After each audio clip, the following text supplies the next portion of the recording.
예, 전일 미국 시장이 다행히 이제 뭐 상승 마감으로 끝났는데요. 네. 그런데 내용을 보면 결국엔 이제 큰 그림은 FOMC 결과를 이제 소화했다라고 생각하시면 되는데 FOMC 회의에서 0.25% 금리 인상한 부분에 대해서 시장이 이제 연준의 발언들, 성명서의 내용들을 이제 시장이 해석하기 시작했는데 해석에서는 결국에는 연준이 좀 더 완화적인 표현으로 갔다. 예전에는 이제 금리 인상 기조를 좀 강하게 얘기했다라고 하면 이제는 한 번 더 인상할 수 있을 정도 이제 이렇게 얘기를 하면서 사실은 뭐 썸 메이 이런 거를 많이 썼다라고 얘기를 하는데 그런 것들을 봤을 때 이제 굉장히 향후에는 금리가 이제 어느 정도 인상 사이클이 막바지에 접어든 게 아니냐. 그래서 5월 달에 FOMC 회의 때 마지막으로 금리 인상이 될 가능성이 높다라고 보고 있고요. 아니면 동결 내지 뭐 0.25% 정도 한 번 더 인상 이후에는 금리가 이제 뭐 멈출 거다 금리 인상이 그런 기대감이 이미 반영이 되고 있죠.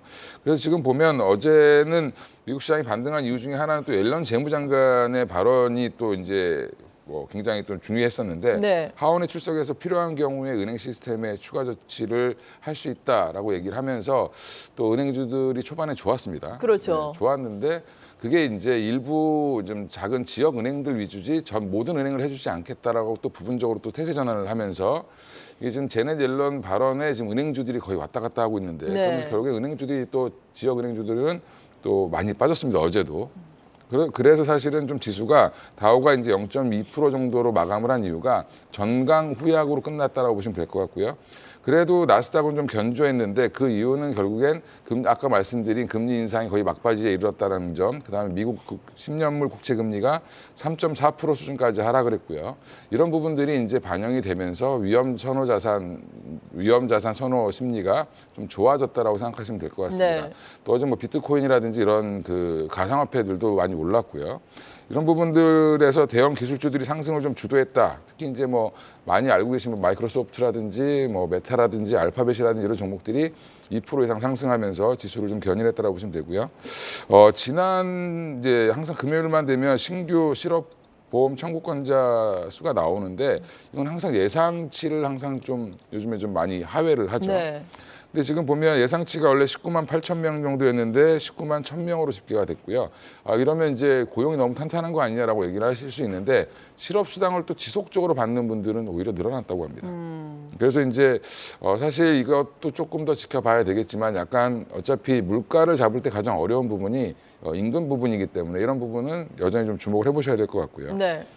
이런 부분들까지 다 고려해봤을 때 여러 가지 어제 이제 많은 일들이 있었지만 결국엔 제일 중요한 거는 0.25%를 올렸음에도 불구하고 시장은 그거에 대해서 예상됐던 대로 가고 있다. 그다음에 연준의 발언이 굉장히 좀 완화적이었다라는 부분, 이런 부분들을 반영시키면서 위험 선호 자산은 좋아지고 있다. 그 증시에는 긍정적인 영향을 미칠 수 있다고 보고 있습니다. 네, 이에 따라서 나스닥 지수 1% 오르고 필라델피아 반도체 지수는 2.67%나 올라갔거든요.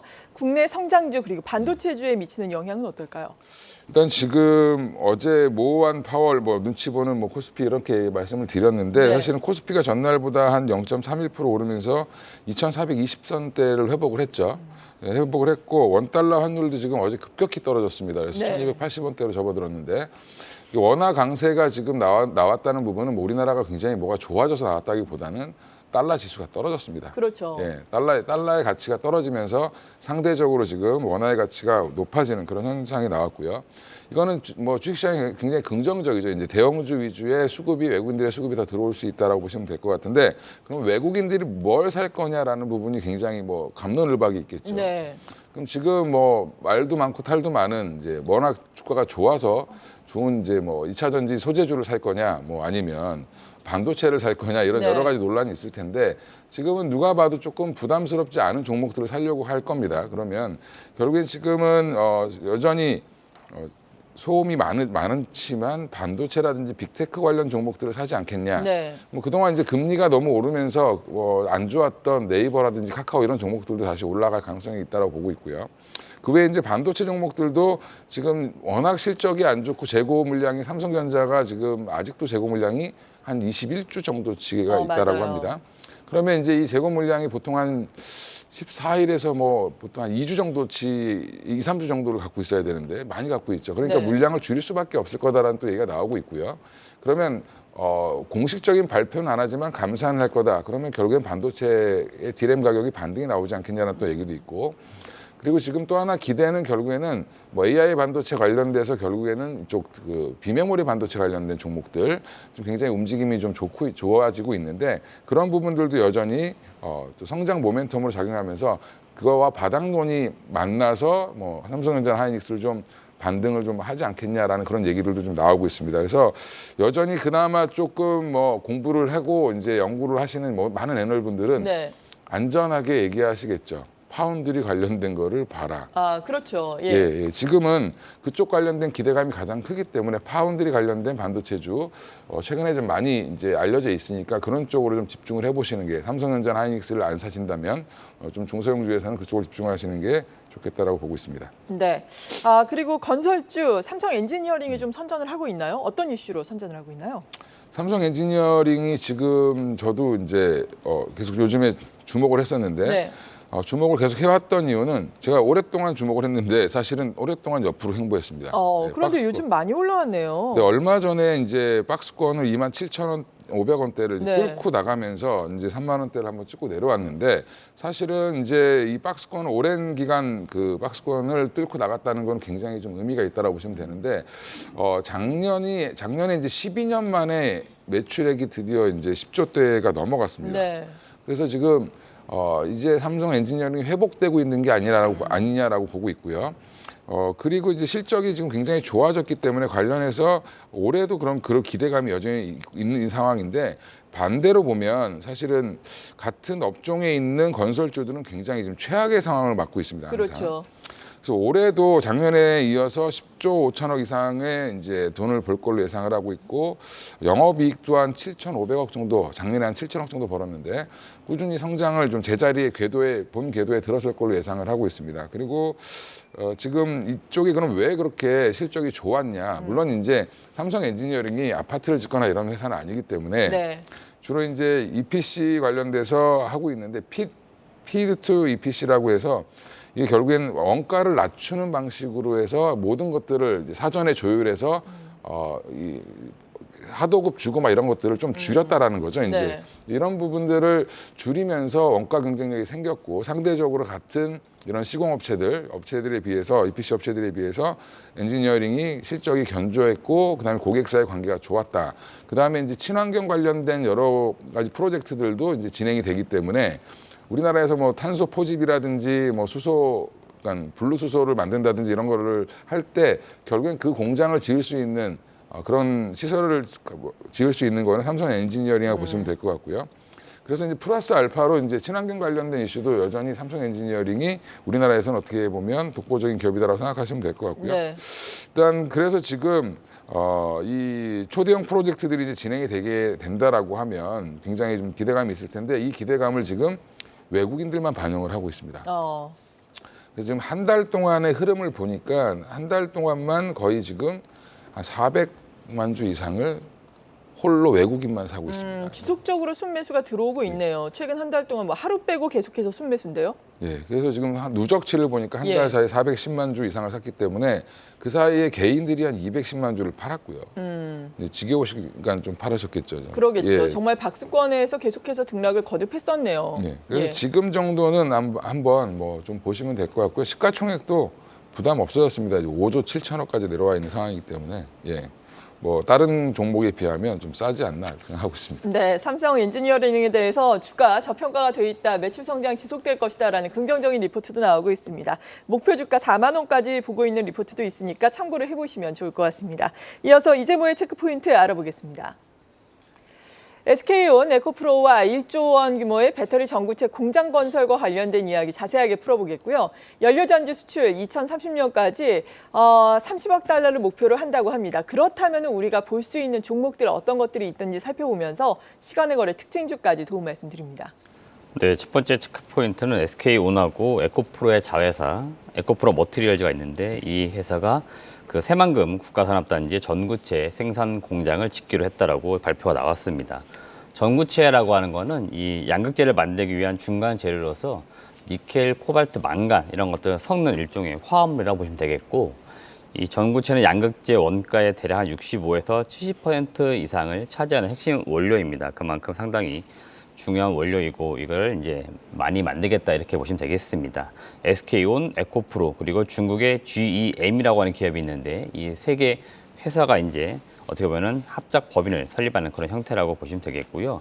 GEM은 원래 그 에코프로의 협력사였습니다. 양극재 원료인 전구체를 중국에서 이제 국내로 들여오는 그런 역할을 했던 기업 중에 하나였습니다. 3사가 이제 대략 금액은 약 1조 1,200억을 투자해가지고 전구체 생산 공장을 짓기로 한 것으로 보이고 2023년도 공장 착공에 들어가고 24년에 완공한다는 목표를 수립한 것으로 보입니다. 연간 생산량은 약 대략 5만 톤 정도이고요. 향후에 그 투자 규모를 늘려가면서 생산 규모는 더 확대할 것으로 좀 예상이 되고 있습니다. 이 전구체라고 하는 게 지금 중국 쪽에서 많이 들여오고 있습니다. 그러다 네. 보니까 향후에 국내 생산이 필요하긴 한데 이제 그런 차원에서 일단은 공장이 지어진다 이렇게 보시면 될 것 같습니다. 네, 그렇다면 뭘 봐야 할지 모르겠거든요. SK 이노베이션 같은 경우에는 뭐 실적은 개선될 것이다라는 기대감은 있지만 뭐 2차 전지만 하는 기업은 또 아니라서 이 부분에 대한 우려감이 좀 있는 상황이고 에코프로는 또 너무 많이 지금 올라가고 있잖아요. 어제도 급등, 뭐 장중에도 급등락이 있었는데 어떻게 해야 될까요? 일단 뭐 이런 내용들이 계속 나오는 네. 것들은요.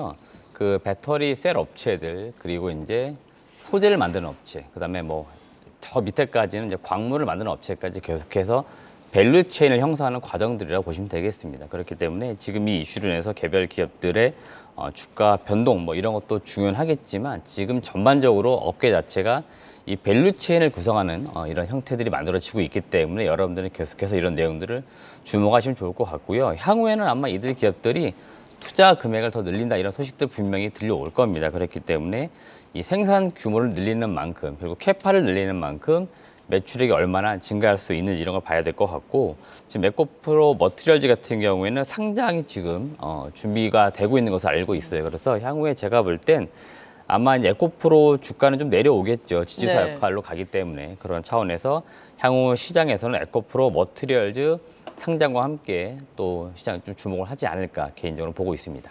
네, 그리고 정부에서 연료전지 수출을 확대하겠다, 연료전지 수출 산업화 비전 선포식을 개최한다라는 소식인데 이 부분과 관련해서 연료전지 구체적으로 어떤 걸 뜻하는 건가요? 여러분 잘 아시는 그 수소 연료 전지라고 예. 이제 보시면 될 겁니다. 지금 연료 전지는 대부분 다 수소 연료 전지를 뜻하기 때문에 그걸 보시면 될 것 같고 어제 산업통상자원부하고 한국 수소 연료 전지 산업협회가 그 연료 전지 수출 산업화 비전 선포식이라고 행사를 개최한 것으로 보이고 네. 여기에서 2030년까지 해서 연료전지 수출 1기가와트 그리고 금액으로는 30억 달러, 우리나라 돈으로는 대략 3조 8천억이라는 목표를 제시했다. 이렇게 보시면 될 것 같습니다. 참고로 작년에 우리나라가 보급한 연료전지의 규모는 859메가와트입니다. 그러니까 작년 대비했을 때 대략적으로 약 9배 이상의 수출 실적을 달성하겠다는 것이 기본 목표다라고 보시면 되겠고요. 연료전지는 수소와 산소를 반응시켜가지고 전기와 열을 생산하는 설비, 변환 장치라고 보시면 되겠습니다. 정부는 2026년까지 해서 수소, 해상풍력 등 5대 에너지를 신산업 성장 동력으로 할 계획인데 그중에서도 연료전지를 수출 전면에 내세우겠다는 게 취지라고 보시면 되겠습니다. 그렇기 때문에 지금 어떤 정부의 정책 이런 것들도 잘 보시면 될 것 같고요. 연료전지 수출 확대를 위해서 중국 위주의 수출을 중동과 호주, 동남아, 미국 등으로 다변화하기로 했으며 핵심 소재, 부품까지도 수출 품목을 다양화시키겠다는 세부적인 계획까지도 제시를 좀 했습니다. 작년 연말에 그 사우디 네옴시티로 한참 떠들썩할 당시에 수소 관련돼서 주목을 좀 받았었는데 그린 수소 암모니아 공장 건설 프로젝트 등 이런 것들 MOU도 최근에 맺어졌고 그 이후에 후속 조치들이 조금씩 나오고 있기 때문에 여기에서 지금 지역적으로 볼 때 뭐 중동이나 호주 이렇게 딱 특정을 했습니다. 그렇기 때문에 아마 향후에 정부 측에서는 이런 쪽으로 연료전지 수출을 좀 하려고 노력들을 많이 할 것으로 보이고 국내에서는 두산퓨얼셀, 범한퓨얼셀, 동화성, 뭐 S퓨얼셀 이런 기업들이 대표적인 연료전지 기업들이고요. 여기에서 소재하고 부품 업체까지 딱 찍었기 때문에 진성 TEC나 지에논 에너지 이런 기업들도 연료전지를 만들 때 부품을 공급을 합니다. 그러니까 이런 기업들도 향후에는 같이 좀 수혜를 본다 이렇게 보시면 될 것 같습니다. 네, 그런데 사실 수소와 관련된 종목들이 최근에 주가의 흐름이 상당히 지지부진하잖아요. 우하향을 하고 있는 상황인데 매수해서 기다리면 되는 건가요? 아니면 이슈가 될 때 또다시 그때 돼서 살펴보면 되는 건가요? 요즘 시장 트렌드 봤을 때는 지금 굳이 빨리 매수해서 뭐 가지고 있을 필요는 없을 것 같고요. 네. 제가 시기적으로 봤을 때는 이들 섹터가 대략 한 최근 한 2, 3년간 한 7월, 8월 요쯤 강합니다. 왜 강하냐면 그때 수소 연료 전지와 관련된 행사가 있어요. 이때 많은 제품들, 뉴스들 나옵니다. 그러다 보니까 이때 시장에서 많이 주목을 하고요. 뭐 작년 같은 경우에 네옴시티 때문에 11월 또 반짝했었죠. 그러니까 뭔가 이슈가 있을 때 올라가기 때문에 지금은 굳이 매수하실 필요는 없고 다만 여러분들 봐야 될 건 뭐냐면은 일단은 연료 전지 관련된 기업들이 두산 퓨얼셀을 비롯해서 매출 영업이익이 나오고 있다는 점들입니다. 네. 이건 제가 볼 때 상당히 중요한 부분들이기 때문에 이들 기업들 실적을 추정해 나가시는 거에 매우 중요하다 이런 말씀드리고 싶습니다.